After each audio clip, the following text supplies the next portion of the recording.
এক্সট্রসিজম ওটা এটা হচ্ছে মানে যে কি? বাড়িতে তোমার স্পিরিট থাকে সেটাকে দূর করবে।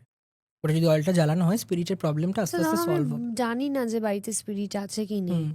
কিন্তু যখন জানতে পারবে বা মানে বা মনে একটা বুঝলে, খুঁতখুঁত আছে, হুম, তাহলে এমনিই জ্বালানো যাবে? আরামসে। যদি আচ্ছা। থেকেও থাকে সেটা বেরিয়ে যাবে বা আসতে পারবে না রাদার। তারপর হ্যাঁ। আছে শাট আপ অয়েল, মানে ধরো তোমার নামে কেউ ব্যাক বিচিং করছে বা উল্টোপাল্টা কথা রটাচ্ছে, এটা একটা রিচুয়াল হয়, সেটা করে জ্বালালে মুখ বন্ধ হয়ে যাবে। আচ্ছা। দারুণ ব্যাপার। আর এরপরে আছে তোমার জব অ্যাট্রাকশন, এটা হ্যাঁ, যাদের জব নিয়ে সমস্যা হয় হ্যাঁ, এইটা একটু বলো তো, ভীষণভাবে। দেখি একটু জব অ্যাট্রাকশনটা দেখি। জব অ্যাট্রাকশনটা ভীষণ এফেক্ট। আমি তো সব থেকে জবলেস পার্সন। জব অ্যাট্রাকশন, বাহ!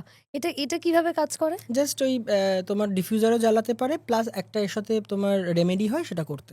আচ্ছা, মানে কোনো রিচুয়াল রিচুয়াল রয়েছে? আছে। আচ্ছা। আর আর একটা দেখাই হচ্ছে মানি অ্যাট্রাকশন, এটা মারাত্মক। মানে এটা মানি আমি যখন প্রথম অ্যাট্রাকশন। বানাই, হ্যাঁ, বানিয়ে যখন আমি জ্বালিয়েছিলাম, আমার হ্যাঁ। 4 থেকে 5টা জায়গা থেকে টাকা ঢোকে অটোমেটিক। মানে কল করে এটা ওটা ওটা। আরেকজনকে আমি দিয়েছিলাম, তার মানে তারপর ব্লকেজ থেকে মানি। তুমি রূপমদা সত্যি কথা বলো, সারাক্ষণ বাড়িতে মানি অ্যাট্রাকশন জ্বালিয়ে রেখে আমার, দিয়েছো। তুমি চেম্বারে আসলে তুমি অয়েলের সারাক্ষণ স্মেল পাবে, কারণ আমার সারাক্ষণ অয়েল জ্বলে, কোনো না কোনো জ্বলতে থাকে। কাস্টমার অ্যাট্রাকশন, হ্যাঁ। মানি অ্যাট্রাকশন, প্রসপারিটি। মেডিটেশনেরও অয়েল হয়, মানে ওটা আচ্ছা। জ্বালিয়ে যদি মেডিটেশন করো তাহলে তুমি অনেক হাইতে যেতে পারো।